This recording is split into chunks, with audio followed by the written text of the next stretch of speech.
Imagine a world without smartphones, alarms, or to-do apps.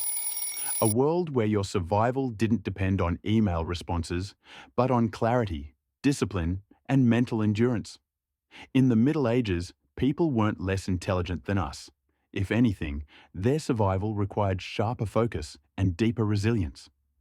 But hidden in their daily lives, monks, warriors, and scholars developed what I call a mind hack, a way of training attention and inner strength that modern science is only beginning to rediscover. Today, we'll uncover that forgotten mental system and, more importantly, how you can use it in your own chaotic, distraction-filled life. When most people imagine a medieval monastery, they see stone walls, candlelight, and chanting voices echoing through halls. But beneath this surface was something far more radical. The cloister was a psychological gymnasium. The monk's day began in darkness, hours before sunrise. There were no comforting snooze buttons, no soft beds waiting to be returned to. Instead, there was a bell, a sharp, unavoidable reminder that life was short and the mind must be trained. Why was silence so central to this world? Because silence stripped the mind bare. Without distractions, every flicker of thought became visible, every temptation exposed. In that silence, monks confronted their own mental chaos. Their training wasn't about escape, it was about exposure. If they could master their minds in stillness, they could face any storm. Today, we call this mindfulness. Neuroscientists measure the impact of meditation on the brain's grey matter. But centuries before MRI scans, monks already knew. Attention is not found, it is cultivated, and the cloister was their laboratory. Now leave the monastery walls and step onto the battlefield. Here, silence is replaced by the clash of swords and the roar of horses. Yet the principle is the same. The mind must not wander. For the night, a drifting thought was lethal. Training wasn't just about muscle, it was about embedding focus into the body so deeply that, under chaos, the warrior acted without hesitation. Sword drills, archery practice, riding formations, all of them repeated until they became instinct. But this repetition wasn't dull. It was transformation. The warrior learned to anchor the mind through rhythm, the swing of a blade, the pace of breath under armor, the alignment of body with weapon. These weren't simply physical movements, they were gateways to what we now call flow state. The battlefield demanded something modern life rarely does: total presence. A knight couldn't be half aware, distracted, or anxious about tomorrow. He had to be absolutely in the moment, or he was dead. That clarity, the ruthless necessity of presence, is the warrior's hack. And here's the lesson for us. While our battles are no longer with swords, the stakes remain. Every time we let distraction steal our focus, we weaken our ability to respond to life's challenges. The night reminds us, resilience is forged through presence. When we hear the word boredom, we instinctively think of wasted time, moments to be killed, distractions to be sought. But for the medieval monk, boredom was not an enemy. It was an invitation. Step into the scriptorium, a narrow wooden desk, a dim shaft of light from a small window, parchment spread out, quill in hand. The hours stretch forward in silence. The task? To copy one letter after another with absolute precision. To us, this feels suffocating. To them, it was liberation. Why? Because boredom dissolved the superficial. In the absence of constant stimulation, the mind shifted into a different mode. At first, there was restlessness, the urge to move, to escape. But as that restlessness was endured, something changed. Thoughts began to settle. A rhythm emerged. The mind stopped craving novelty and began plumbing deeper waters. Modern neuroscience tells us that this default mode network of the brain, activated in moments of quiet or boredom, is responsible for memory, creativity, and problem-solving. Medieval monks did not need brain scans to know this.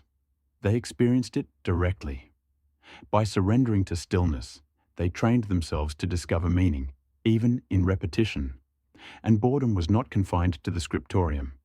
pilgrimages, long hours of manual labor in the fields, vigils through the night, all demanded endurance of stillness.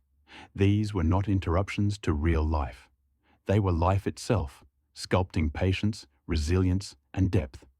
In contrast, our age treats boredom as a defect to be eliminated.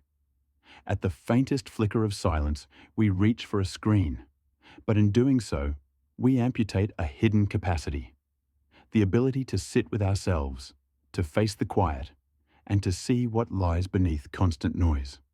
The monk's secret was this: boredom was not wasted time. It was alchemy. It transmuted restlessness into clarity, distraction into insight, weakness into strength. If boredom was the monk's forge, ritual was the hammer that shaped the mind into form. The medieval world moved to a rhythm of bells, prayers, and seasons.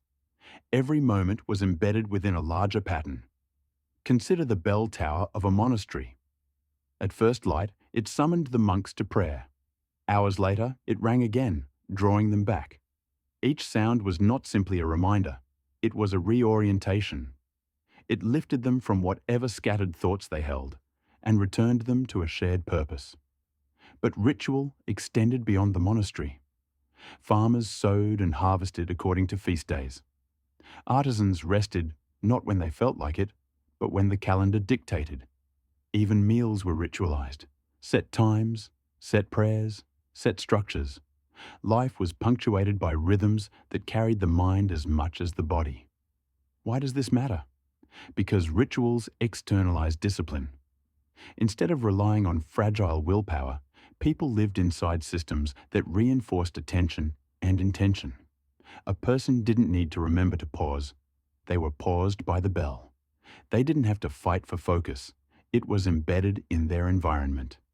Today, we live in the opposite condition. Our notifications and alerts claim to help us, but they scatter us instead. We are pulled in 1,000 directions with no unifying rhythm. Ritual has been replaced by interruption. But the medieval approach offers a blueprint. Ritual doesn't have to be religious to be powerful. It can be as simple as beginning the morning with the same grounding act: stretching, journaling, or stepping outside. It can be a midday pause to drink water, breathe, and reset. It can be an evening closing ritual, turning off devices, dimming lights, writing one final thought before sleep. What matters is not the content of the ritual, but its constancy. Repetition transforms random acts into anchors. Over time, these anchors steady the mind. They provide structure when the world feels chaotic. They remind us that we are not entirely at the mercy of our impulses. In the Middle Ages, ritual was the architecture of life. It shaped communities, tethered individuals to purpose, and provided continuity across generations. In our fragmented modern world, reclaiming even fragments of ritual can act as scaffolding, supporting our fragile attention, protecting us from endless distraction, and returning us to what matters. The monks, the knights, the scribes. They were not experimenting for our benefit. They were simply surviving within the conditions of their age. Yet their practices, born out of necessity, have profound relevance for us. The question is not whether we can replicate their lives. It is whether we can translate their wisdom. We do not live by bells. We are not summoned to vigils at midnight or to fields at dawn. But we do live under constant siege. Notifications, schedules, responsibilities, and endless noise. What the medievals discovered, often without realizing it, was a set of systems to guard the mind. And that is what we can borrow. First, embrace deliberate silence. Begin your day not with a glowing screen, but with absence. Even 5 minutes of true quiet, no phone, no music, no distractions, acts as a miniature cloister. This is not about relaxation, it is about sharpening awareness. Second, find your embodied anchor. The knight used drills, breath, and rhythm to stay present under chaos. For us, it may be as simple as daily movement, a walk, a martial practice, or even controlled breathing. Presence requires the body as much as the mind. Third, reframe boredom. The medieval scribe did not fight the monotony of copying manuscripts. He leaned into it. For us, boredom is not a curse, but a signal. Instead of fleeing it, treat it as fertile ground. Allow moments without stimulation and see what your mind generates. Finally, design rituals as architecture. Don't wait for discipline to appear in moments of weakness. Build structures that carry you. A morning routine that unfolds the same way each day. A pause before meals. A nightly act that signals closure. These are not trivial habits. They are scaffolding for the mind, protective walls against the pull of chaos. We cannot be medievals, but we can take what was essential. Silence as strength, repetition as training, stillness as fuel, ritual as design. Each one, reframed for our time, gives us an edge the distracted modern world desperately lacks. What the medieval mind hack teaches us is not nostalgia, it is strategy. The Middle Ages were not romantic. They were harsh, uncertain, and often brutal.